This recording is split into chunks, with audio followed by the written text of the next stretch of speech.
Ijambo Pentecote risobanura iki? Ijambo Pentecote ni ururimi rw'ikigiriki bisobanura ngo ica 50 cyangwa aka 50 cyangwa 50. Kubahiriza umunsi mukuru wa Pentecote ku mukristo ni ngombwa. Umukristo ntaco byunguye, ntaco bihombeje, ico duhaye agaciro su uwo munsi ahubwo na amateraniro ko amateraniro yabera afite agaciro. Pentecote ntabwo ari umwuka wera. Gusenga everyday, gusenga buri munsi.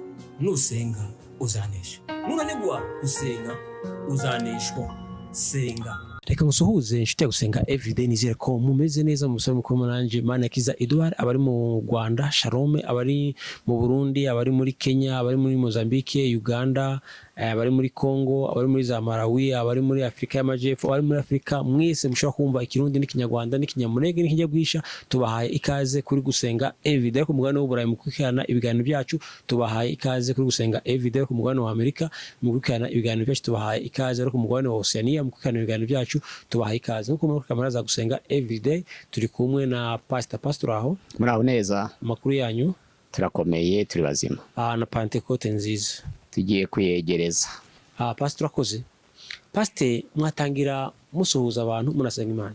Turasuhuza bene data abatugana kuri channel ya gusenga everyday. Imana iduhana umugisha, abadufasha gusharinga, bakakira ibiganiro byacu, bakabyishimira, bakabigeza no kuri bagenzi babo. Nukwamamaza ubutumwa bwiza bwa Yesu Kristo, inshingano Yesu yadusigiye kugira ngo duhindure amahanga yose. Na niko kazi, niwo murimo, niyo nshingano ikomeye dufite. Ubwo butumwa bukomeye rero mubageze ku bandi, abari mu migabane itandukanye, mpande enye z'isi, abari mu bihugu bitandukanye, uturere dutandukanye, mubageze ubutumwa bwiza. Imana ikomeze kubaha umugisha. Mana ndagushimira, ndaguhimbajwe neza uyu mwanya uduhaye kubw'urukundo n'imbabazi. Ntabwo turi hano ku bwacu, ni ku bwawe, kuko uracadufite umugambi kubw'uyu murimo. Nizo mpamvu wemera ko tuba tugihumeka umwuka w'abazima. Urabyemera kugira ngo dutangirane nawe, dusozanye nawe, kandi ubutumwa bwiza bubashe kugera mu migabane itandukanye y'isi, kugira ngo imitima y'abera ihemburwe n'ijambo ryawe, abinangiye nabo babashe guhindurwa naryo. Tubyambaje mu izina rya Yesu Kristo umwami wacu, amena. Amen. Pastor, ese ijambo Pentecote risobanura iki? Ijambo Pentecote ni ururimi rw'ikigiriki. Iyo bavuga ngo Pente, bashatse gusoma mu gifaransa, ariko mu kigiriki ni Pentecontaxi cyangwa Pentecontai, bisobanura ngo ica 50 cyangwa aka 50 cyangwa 50. Kuko imibare y'ururimi rw'ikigiriki iyo bavuga ngo enose, duo, trias, tetrares, pante, iyo pante gatanu, esane, ebta, octos, enea, deka, ni imibare y'ikigiriki. Ubwo rero iyo Pentecote ni 50, aka 50, ica 50, 50. Niho bikomoka Pentecontaxi cyangwa se Pentecontai, niho bikomoka. Ni ica 50, ni kwiryo jambo risobanura, rivuye mu rurimi rw'ikigiriki 50. Nizo mpamvu n'izindi za Bibiliya ntabwo bakoresha ngo ku munsi wa Pentecote, kuko izindi ndimi zabuze iryo jambo. Muri Bibiliya bavuga ngo ku munsi wa Pentecote, mu Giswahili bakavuga ngo na siku ya Pentecost, naho mu Gifaransa bavuga ngo le jour de la Pentecôte, mu Cyongereza bavuga ngo the day of Pentecost, ariko mu kigiriki yo Pentecote na aka 50. Muri Bibiliya iringara niho babisobanuye neza, bavuga ngo ni umunsi wa 50. Mukoro 1:15 nuvuga ngo umunsi wa 50 niwo bita Pentecote. Nuvuga ngo iyo bavuze ngo ku munsi wa Pentecote ni nkuko babisimbuza ngo ku munsi wa 50. Nuretse Pastor, ko mu Bisirayeli biziza n'ubundi Pentecote yari isanzwe hari, ese Pentecote mu gihe buraye bavuga gute? Pentecote ni ukuvuga ngo harvest, umuganura. Ntabwo Bibiliya ivuga Pentecote, ivuga ahubwo umuganura. Pentecote iri muri Nouveau Testament. Ntabwo igihe baro cyakoresheje iryo jambo ya ni umuganura. Ni ukuvuga ngo umunsi wa 50 nyuma yo kubikira umwana w'intama niho byagaragaraga, ntibari kurivuga, nta ririmo. Urakoze. Pasi none se kubahiriza umunsi mukuru wa Pentecote ku mukristo ni ngombwa? Umukristo ntaco byunguye, ntaco bihombeje, ico duhaye agaciro si uwo munsi ahubwo na amateraniro, ko amateraniro yabera afite agaciro, ariko ayo ku munsi wa Pentecote nta rutayandi, kuko iyo Pentecote ishushanya umwuka wera ugiye kuzamanuka, ntabwo umwuka wera amanuka ku munsi wa 50 gusa, kandi iyo babaza uwo munsi wa 50 baturutse ku gihe Yesu yazukiye, umwuka wera amanuka igihe cose, umwuka wera akora igihe cose. Uwo munsi rero ntabwo uruta iyindi, nubahirije uwo munsi ntabwo aruta abandi, ariko noneho guterana kwera ni itegeko ry'Imana. Mu Baheburayo igice ca 10 murongo wa 25 bavuga ngo bene data ntimukirengageze guterana kwera. Ico duhaye agaciro ni uguterana, ntabwo duhaye agaciro umunsi. Wakubahiriza undi upfa guterana, wakubahiriza uwo nguwo tureba agaciro ko guterana, naho umunsi ubwawo ntabwo uruta iyindi. Oya, ubahirije uwo munsi rero nta ruta abandi, n'uwo munsi nturuta iyindi, n'uwawuretse ntabwo yacumuye akaba yasenze ku wundi, ntabwo uwo munsi uruta iyindi. Utawubahirije nta caha ubukoze, unawubahirije nta caha ubukoze, ariko agaciro nuko wateranye. Pastor wakumva yavuga se umupasteri ashobora kuba agwanya iby'umwuka wera, uvuze ngo uyu munsi wa Pentecote, ko umunsi wa Pentecote abantu bawuha agaciro kurusha ibindi. Pentecote ntabwo ari umwuka wera, Pentecote ni 50. Ndwanyije Pentecote mba ndwanyije 50, ntomba rwanyije umwuka wera, kuko umwuka wera abanyamwuka babita pneumatos, naho umwuka ubwawo bawita pneuma, ntabwo bawita Pentecote, bawita pneuma. Noneho umunyamwuka bakamwita pneumatos cyangwa pneumatikos, mu buryo bw'umuntu kiegizagere bawita pneumatikos. Naho umunyempano ntabwo yitwa umupentekote, yitwa karismatike.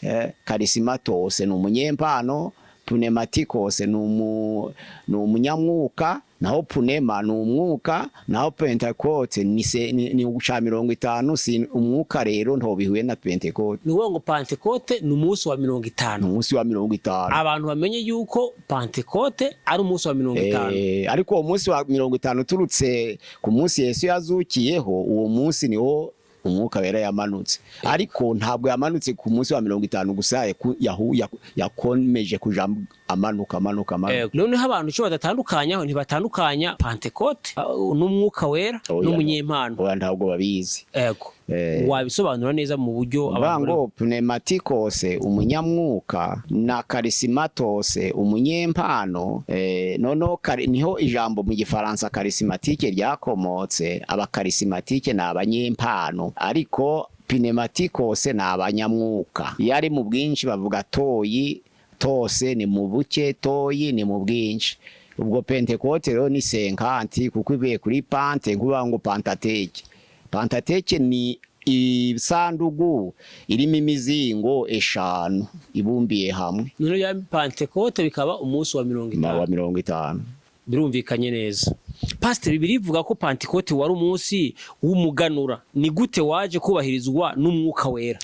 Iyo bubikiraga umwana w'intama ku munsi wa 14 z'ukwezi kwa mbere, ariko kwitwa Abibu, washushanyaga Kristo uzaza. Ubwo noneho kubara kuva ku munsi bubikiriwe umwana w'intama utagira inenge kugeza ku munsi wa 50, nyuma yo kubikira uwo mwana w'intama niwo witaga umunsi w'umuganura. Kandi iyo babaga baturutse kuri 14, itariki ya 14 ukwezi kwa Abibu, kugera kuri tariki 6 z'ukwezi kwa Sivani, ukwezi kwa mbere ni Abibu, kwa kabiri ni Zivu, kwa gatatu ni Sivani, kugera mu kwezi kwa Sivani iyo misi ya 50, imisi 50 yabaga yuzuye iyo habaga ari tariki 6 z'ukwa gatatu.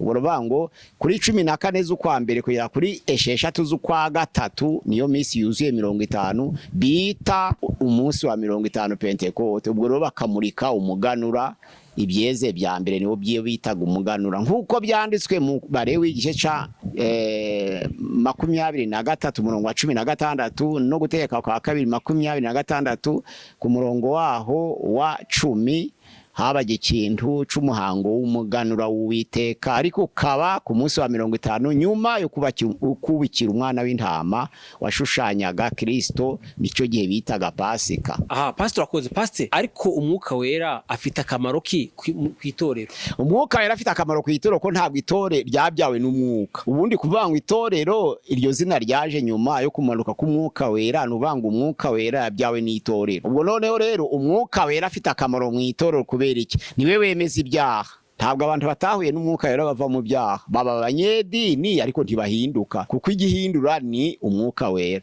Uwo mwuka wera ariyo yemeje ibyaha abantu bakihana, na akamaro gakomeye. Icya kabiri, mu Baroma 8 umurongo waho wa 14 na 15, kuri 15 bavuga ngo ni uhindura abantu kuba abana b'Imana. Ni umwuka uhindura abantu kuba abana b'Imana, kandi uwo mwuka kuko yemeza ibyaha. Muri Yohana 16 umurongo wa 7 n'uwa 8 yemeza ibyaha.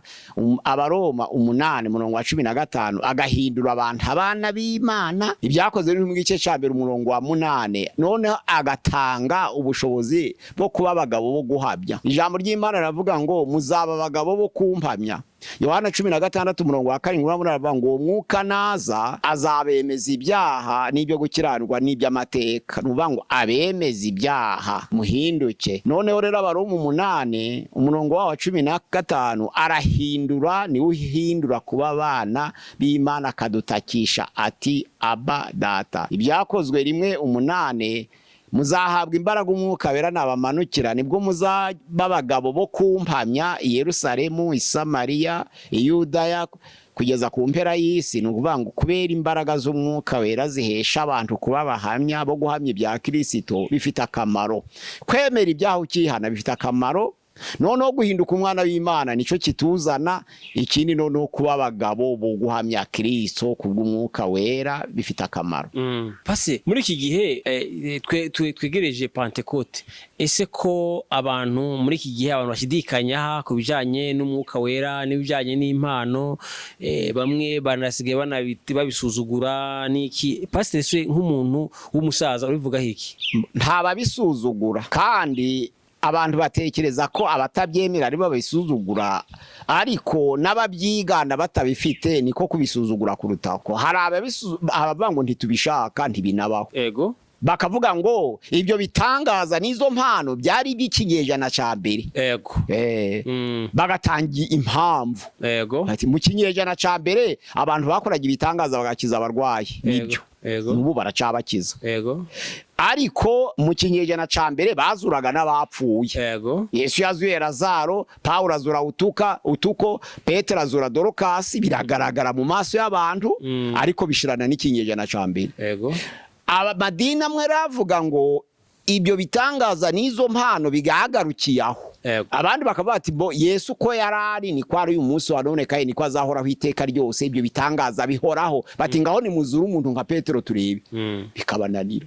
None akabagupinga bati ko kibitagikora nk'ikinyejana ca mbere, ubwo conclusion byarangiye ico gihe. Akaba ariko bavuga. Ego. Niho byakomotse. Nuko uburyo byakoraga, kuko imyambaro ya Pawulo yakizaga abarwayi, igicucu ca Petero kigakiza abarwayi. Kuba bitakiboneka uyu munsi wa none bisa nabyo rero bakavuga ngo byagarukiye aho, nabo bakitwaza izo mpamvu. Wavuga uti impano z'Imana ziracakora bene data, bakavuga ko hariho impano ko no kuzura abapfuye biri mu mpano, ko uyu munsi mutakizura. Uko abantu rero batakizura, kandi Imana ntiyahindutse. Burya Imana ntabwo yahindutse, oya, abantu nibo bahindutse. Ego. Imana yo niyo ngiyo, Imana ntihinduka. Yesu Kristo ko yarari ni kwari, umwuka wera ni wawundi, ariko abantu barahindutse koko.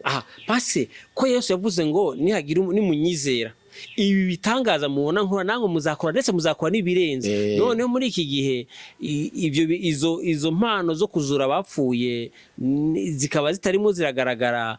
Ese ntiyaba ari impamvu ituma n'abantu bavuga bati ibi byari byo niho gupinga guturuka, niho kubyumva mu buryo butandukanye guturuka. Iyo uvuze uti ziracakora bati kuki mutazura nka Petero, ziracakora kuki mutazura nka Pawulo mbese. Yego. Ziracakora kuki mutazura nka Yesu, kandi mugomba kugera ikirenge muke. Kuko usomye Yohana 11 umurongo wa 40 kugera 44, Yesu yazuye Lazaro. So byakozwe n'intumwa igice cya 9 umurongo wa 36, Petero yazuye Dorokasi.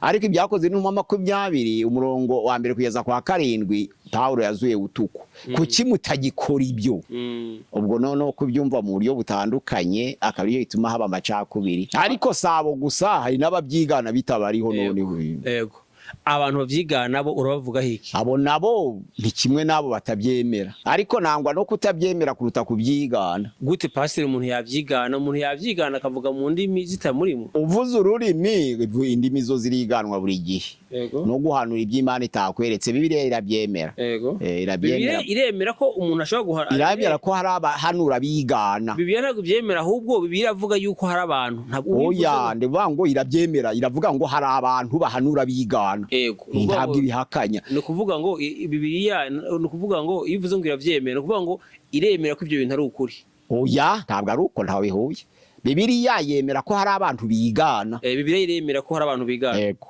iravyemera ko hari abantu bigana ariko ntabwo yemera ko ibyo kubyigana ibyo ko kwigana ari byo biratandukanye aha pastor akoze pastor ese umuntu wahawe umwuka wera abo mukristo ryari ntabwo umuntu wahawe umwuka wera ntabwo abo mukristo uwo mwanya atarigishwa ikintu kigira umuntu umukristo ni processes kwiga yego na Paulo amaze guhura na Yesu ari mu nzira ije Damasiko ni ibyakozwe igice cya 9 usonye ku murongo wa 19 na 20 haravuze ngo yabanye n'abigishwa b'i Damasiko bamuhugura nubango umara kubatizwa mu mwuka wera ukabana n'abantu bakwigisha hari icubuzi se aha pastor aho hantu uhasobanure neza kuko muri iyi minsi iyo umuntu yahawe umwuka wera ntabwo ashaka kwigisha avuga ati jewe vugana n'Imana akavugana n'Imana nyina akavuga ibinyoma yego akavuga ibinyoma kuko atigishijwe no kuvuga ngo impamvu y'ubuhanuzi beshi bw'ibinyoma nuko batigishijwe abari kugira ngo ubwabuhanuzi wahawe n'Imana bwe gutandukana n'iby'Imana yasezeranye mu byanditswe byera abari kugira ngo bidatandukana iyo rero uhawe umwuka wera ugahaguruka aje kubwira abantu urababwira iki se kwagomba kubabwira ibyanditswe byeruka butabifite urababwira iki pase muri bihari ahantu havuga ngo nzababatiriza mu mazi no mu muriro mu mazi no mu mwuka wera no mu muriro wasobanura muri Matayo 3:11 niho biri aravuga ngo ndababatirisha amazi ari kuzaza hanyuma yanje azababatirisha umwuka wera n'umuriro bisobanura ngo abazihana yego bamaramaje bazahabwa umwuka wera abazinangira bazabategereje gucirwaho iteka ry'umuriro utazima kuko nico casezeraniwe abanyabyaha bo mwisezerano risho kandi hari indahiro ivuga ngo sinzongera kurimbuza isamazi nubango abazasoza isezerano ry'abagome nabazarimbuzwa umuriro ku gihe c'iherezo ry'ibihe noneho rero muri version ya Colombe iravuga ngo kubatirisha umwuka wera n'umuriro nuko n'umuriro nawo ari sembore y'umwuka wera pastor abantu benshi bavuga bati buriya ati imibatizo ati hari kubatizwa mu mazi menshi ati hari no kubatizwa mu mwuka wera ati harimo no kubatizwa mu muriro hari amadini amwe muri sembore baje bacana umuriro witanura nk'amadini y'abadaribiste bagitangira bajaga basimbuka umuriro usimbutse bakavuga ngo ubwo ibyaha bisigaye mu muriro kuko ibyo byabayeho ariko iyo n'amasekuruza n'amatradition ariko ntabwo Bibiliya ari wibiri kuvuga nuvuga ngo bacanaga umuriro bakavuga ati uko abantu bibira mu mazi bakavuga ngo ibyaha bisigara mu mazi kuko babambanye na Yesu wabambanye ibyaha byacu none tuzukana nawe ari umukiranutsi nabo bakavuga ngo nusimbutse umuriro nawe ibyaha bigwa mu muriro bigashira akazawurenga ari umwere nawe akababaye umwana w'Imana ibyo ni ikinyoma urakoze ninde ubatirisha abantu umwuka wera nta wundi ni Yesu Kristo kuko muri byakoze n'intumwa gice cyaho ni icambere umurongo waho wa 4 no wa 5 aravuga ngo Yohana yabatirishije amazi ariko haruzaza hanyuma ye ni uzababatirisha umwuka wera Yesu ni ubatirisha umwuka wera kuko ari we waje abatijwe na Yohana ariko abatirisha abantu umwuka wera biranditse ibyakoze n'intumwa ubutumwa igice ca mbere umurongo waho wa 5. Yohana yababatirishije amazi, ariko hari uzaza hanyuma ye, niwe Yesu Kristo, azababatirisha umwuka wera. None se umubatizo w'amazi n'umwuka wera ikibanziriza ikindi niki? Imana ni ibitegeka, ariko mu inararibonye hapfa ikibanje. Ariko muri ibyakoze ni mu gice cyacu umurongo wa 44 kugeza 48, ibyiza nuko habanza umubatizo w'umwuka wera, w'amazi ukaza nyuma. Abantu benshi bakunda kubatiza abantu batarabatizwa mu mwuka wera koko. Kubera iki? Kubera bakeneye abayoboke kurusha abakijijwe. Kubera gukenera abayoboke benshi kuruta abakijijwe, bakababatiza mbere batarahabwa umwuka wera. Ariko byagashobotse abantu barekwiye kubanza gutegereza bahabwa umwuka wera, bakabona kwibizwa mu mazi. Ariko siko byagenze. Abantu benshi baribizwa mu mazi, amasengesho yakomeza bakabatizwa mu mwuka wera. Abandi bakabatizwa mu mwuka wera bataribizwa mu mazi, bakibizwa bagakomeza kuba abakristo batyo nyine. Kari ku mwuka wera kuko ari uhindura, ni ufite imbaraga, ni wo wakabanjije. Kuko ari gihe benshi babatizwa mu mazi menshi ntibazabatizwe mu mwuka wera iteka ryose, kandi bakanyura mu nzego zose z'ubuyobozi bw'itorero kubera umubatizo w'amazi. Kuvuga ngo ushaka kuvuga yuko hari n'abantu bari mu murimo batigeze batizwa. Ndavuze ngo akanyura mu nzego zose z'ubuyobozi. Ego. Iyo amaze kubatizwa ababaye umuyoboke, ni membre, aremewe, rero ntabwo agishwa impaka. Nese wamwima recommandation ubuhamya oya. Akaba diakoni atarabatizwa mu mwuka wera, akaba umuvuga butumwa atarabatizwa mu mwuka wera, akaba umwarimu atarabatizwa mu mwuka wera, akaba umukuru w'itora atarabatizwa mu mwuka, akaba umushuba atarabatizwa mu mwuka, akaba representa w'itora atarabatizwa mu mwuka wera. Pasi vyashoboka. Hari wamugisha impaka se? Pasi vyashoboka ko umuntu yagira kuri zo atarabatizwa mu mwuka wera. Ndi kuvuga ngo ntabwo bagenzura umwuka wera, bagenzura inzego z'ubuyobozi. Bareba ko wabaye umukuru w'itorero, ko wabaye umushumba. None se iyo bavuze ngo umuntu ukwiriye kuba umushumba imyaka 5, cyangwa bavuga ngo nuwa hano imyaka 5, ko bavuga ngo nuwabaye umukuru w'itorero imyaka 5, ninde ukwiriye kuba representa? Bavuga ngo ni umuntu umaze n'imyaka irenga 10 ni ukwiriye kuyobora itorero. Bavuga ngo ni umuntu uvuga mu ndimi cyangwa umunyempano. Oya. Pastor akoze. Pastor, uravuye ku bantu bafite impano z'umwuka wera batagira urukundo. Abantu bafite impano z'umwuka wera batagira urukundo, urabona hari umwuka wagiye imbere y'Imana igihe c'umwami Ahabu. Yari afite abahanuzi 400, ariko none ko ari yarangije kwizeza abantu ibinyoma, umwuka yaragiye ahagarara imbere y'Imana. Ubwo ni umwuka mubi. Noneho rero Uwiteka abaza umwuka ngo ninde uzashukashuka Ahabu ngo atere iramoti y'Galeyati agweyo. Umwuka aravuga ngo ninje, ntabwo ari uwera, wari umwuka. Ubwo ni umwuka mubi. Aravuga tuzamushukashuka ute? Avuga ngo nzagenda ninjire mu kanwa k'abahanuzi be uko ari 400 bahuze guhanura kandi bavuga ibinyoma. Uwiteka aravuga ngo genda ubishobore. Uwo mwuka wagiye guhagarara imbere y'Imana ni umwuka mubi. Uwo mwuka rero ugira imbaraga. Abantu benshi bahanura bafite impano badakundana, ni umwuka wa Satani wabomyeho, ntabwo ari uw'Imana wabaje hoya. Umwuka w'Imana yamanutse avuye mu ijuru, ko Imana ari urukundo, amanukana urukundo. Nta mwuka w'Imana wamanuka ngo agere ku bantu b'Imana ngo asige urukundo mu ijuru. Oya, yamanutse amanukana n'urukundo. Muri Timoteyo ya 2 gice ca mbere umurongo wa 6 na 7, kuri 7 haravuga ngo ntabwo twahawe umwuka w'ubwoba, ahubwo twahawe umwuka w'imbaraga n'urukundo no kwihangana. Sinyifi uwo mwuka wera bavuga ngo haturutse ku Mana agasiga urukundo, aba ari umwuka wa Satani wabahanzeho. Abantu bashobora kuhanura batakundana, abantu bashobora gusengera abarwayi badakundana, abantu bashobora kuvuga indimi badakundana. Ni umwuka wa Satani wabahanzeho, ntabwo ari uw'Imana. Ari uw'Imana nyakuri wabamanukiye, abantu bose bari kugira urukundo. Ariko kubona abantu bahanura batumvikana, ni wa Satani ubakoresha, ntabwo ari uw'Imana oya. Kuko urukundo nico kigenga umwuka w'Imana. Umwuka w'Imana wose ugendana n'urukundo. Aha, Pastor akoze. Pastor, ese ko umwuka wera ari Imana ubwayo, umuntu ufite yakora nk'Imana ibyo yakora? Oya, umwuka wera mu Bagalatiya igice ca 3 umurongo wa 14 ni umwuka w'isezerano. Uwo mwuka w'isezerano rero twahawe, ntabwo twawusezeranijwe nk'umusimbura, ahubwo twawusezeranijwe nk'umufasha. Muri Yohana 14 umurongo wa 26 ni umufasha, ntabwo ari umusimbura. Mu Baroma igice ca 8 umurongo wa 26 ni umufasha, ntabwo ari umusimbura.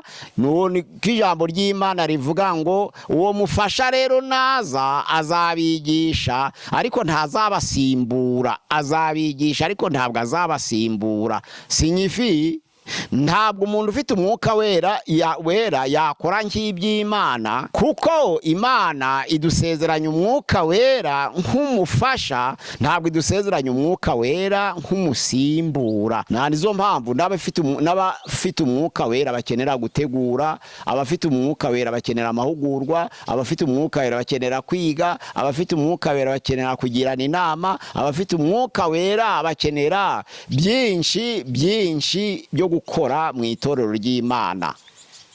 Nawe uvuze gufite umwuka wera ngo urakora bisa n'iby'Imana, ico gihe noneho rero ubugiye kuba Imana, kandi dufite Imana imwe rukumbi idahangarwa, yujuje ubuziranenge bwayo, kubizi byose igashobora byose ikabiba hose, nta muntu wabihawe, bigaragara ko nta muntu wamera nkayo. Noneho rero abo bantu bavuga ngo ufite umwuka wera yakora byose nk'Imana, ntabwo bazi gutandukanya umufasha n'umusimbura.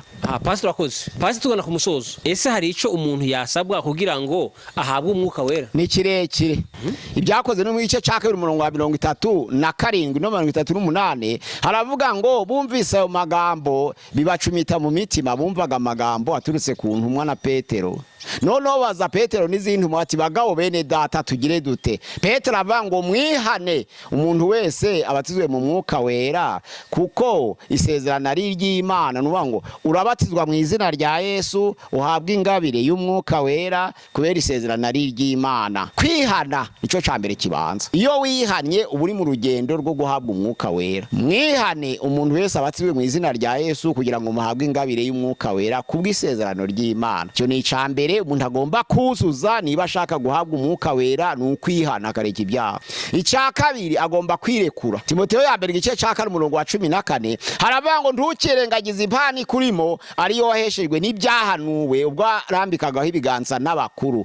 Ntukirengagize impano ikurimo iyo waheshejwe n'ibyahanuwe igihe warambikagaho ibiganza n'abakuru. Kwirekura ni icya kabiri. Kwirekura bisobanura ngo cagiye wumva umwuka wera ashaka kugukoresha, hari abifata ngo batamwara, kuko ababatizwa mu mwuka wera ubwa mbere bararira, bagacira inkonda, bagakunkumura intoke, bagatera imigeri. Ico gihe bati nimbikorera mu bantu ndi umuntu usobanutse, baraseka akabirwanya, kuko umwuka w'abahanuzi ugengwa nawo bigaceceka, ntiyirekure.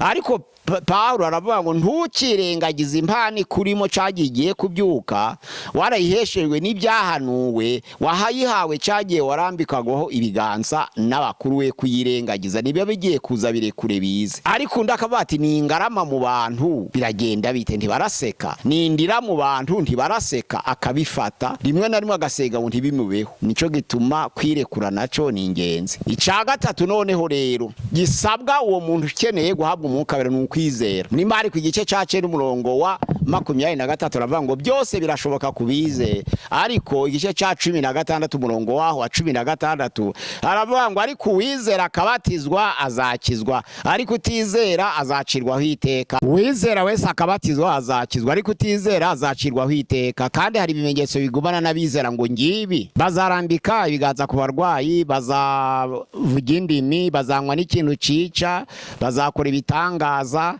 ndetse ahubwo bazafata n'inzoka mu izina rya Yesu.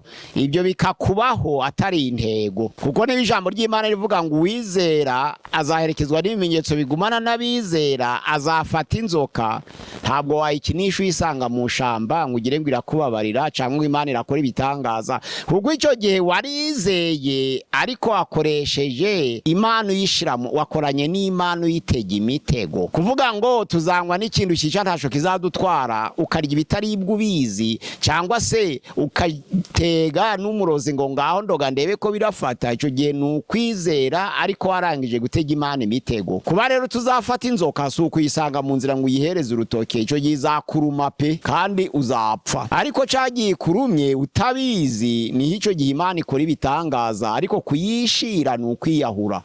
Wiyahuye rero aba yahisemo, ntabwo Imana ariyo gutabara biyahura, abo ni intumbi. Noneho icyo ni icya gatatu gituma umuntu yugurirwa amarembo yo guhabwa umwuka wera, ni ukwizera ko byose bishobokera uwizera. icya kane cy'abantu bashaka guhabwa umwuka wera ni ukubikenera ariko ari ishaka ry'umurimo. Ni ukuvuga ngo ishaka ry'umurimo byonyine. Hari ishari n'ishyaka. Hari abantu bashaka impano z'umwuka kugira ngo bemeze abandi, ariko hari n'abantu bakeneye impano z'umwuka kugira ngo bakore umurimo bashobozwe. Iyo umuntu yarasenga Imana akavuga ati Imana umpa impano nzashobore kuvuga ubutumwa maze bwihanisha abantu. Mana umpa impano nzashobore guhanura ibiturutse kuri wowe. Mana umpa impano kugira ngo impano yose nzakoresha mu iteraniro izabashe kwihanisha abantu, kuko mfite ishaka ry'umurimo. Icyo gihe Imana irabikora. Nuvuga ngo ini bonne ambition, nuvuga ngo ni ishari ryiza ry'umurimo w'Imana, ukaba ukeneye impano kugira ngo igufashe kwihanisha abantu. Icyo cifuza Imana iracemera ikawukurekurira ikawuguha. Ni icya kane. Icya mbere ni ukwihana, icya kabiri ni ukwirekura, icya gatatu ni ukwizera, icya kane ni ukugira kubyifuza mu buryo bwo kugira ngo bigufashe gufasha abandi. Ini bonne ambition, nuvuga ngo atari ishari, atari amvi, kuko ntabwo abantu bahabwa impano zo kugira ngo impano zo kwemeza abandi. Iyo ari zo kwemeza abandi aba ari iz'intambara, ariko ari impano kwemeza abandi nuvuga ngo bamenye ko ndi umunyempano. Ntari zo kwemeza imitima yabo ngo bahinduke. Hari impano zo kwemeza abandi ngo bamenye ko uri umunyempano, ariko hari n'impano zishobore n'umwuka wera zemeza abantu ibyaha. Ibyo biratandukanye. Iyo rero umuntu afite ishari ryiza, une bonne ambition yo kugira ngo abwirize ubutumwa bwiza abantu bihane, akaba yumva ko akeneye ko abantu bihana koko, Imana irawumuha. Icya gatanu ni ukubikenera muri wowe mu bugingo bwawe. Muri Luka igice cya 11 umurongo wa 11 kugeza 13 haravuga ngo ninde umwana wabukundwa na se yasaba se umugata akamuhibuye? Ninde wabukundwa na se yamusaba ifi akamuha inzoka? Ninde mwana wabukundwa na se yamusaba igi akamuha scorpio? Ijambo ry'Imana riravuga ngo ko muzi guha abana banyu byiza kandi muri babi, so mu ijuru ntazarushaho kuba umwuka wera bawumusabye. Sinyifi niba ababyeyi baha abana babi byiza, Data wo mu ijuru ntazarushaho kubaha umwuka wera niba bawumusabye. Nuvuga ngo icya mbere ni ukwihana, icya kabiri ni ukwirekura, icya gatatu ni ukwizera, icya kane ni ishari ryiza cyangwa ishaka ry'umurimo w'Imana, icya gatanu ni ukubikenera. Hariya ku ishari ryiza mu Bakorinto wa mbere igice cya 12 umurongo wa 31 haravuga ngo aspire au don le meilleur, mwifuza impano ziruta izindi. Aspire the best gifts, uvuga ngo mwifuza impano ziruta izindi. Imana yacu idufashe idukomeze kugira ngo twubahirize ibisabwa kugira ngo abantu bahabwe umwuka wera, noneho babashe gukora umurimo w'Imana bashize amanga, kandi umwuka wera bafashe guhindura abantu abana b'Imana. Ase urakoze. Imana iguhe umugisha. Reka dushimire nabo baranywe natwe muri kiganiro tubwire ngo Imana iguhe umugisha. Reka dushimire wowe uzufata ibiganiro byacu kabihe inshuti yawe. Reka dushimire wowe uzufata umwanya ukadusengera. Nawe ushobora kuba bwa mbere ugize kugusenga everyday, tugusaba ukanda subscribe cyo kora sabone nuko uzazona ibiganiro byacu bitagwa pastor tugana ku musozo. Niki wakongeraho kuri channel ya gusenga everyday? Murakoze abatugana. Nimero ya WhatsApp abantu bashobora kutubona ni 0786969620 kuri channel ya gusenga everyday. 0786969620. Murakoze. Imana iduhana umugisha, mudufashe gusharinga, mudufashe kwamamaza ubutumwa bwa Yesu Kristo. Reka tubabwire ngo iganura ubutaha. Shalom shalom. Shalom.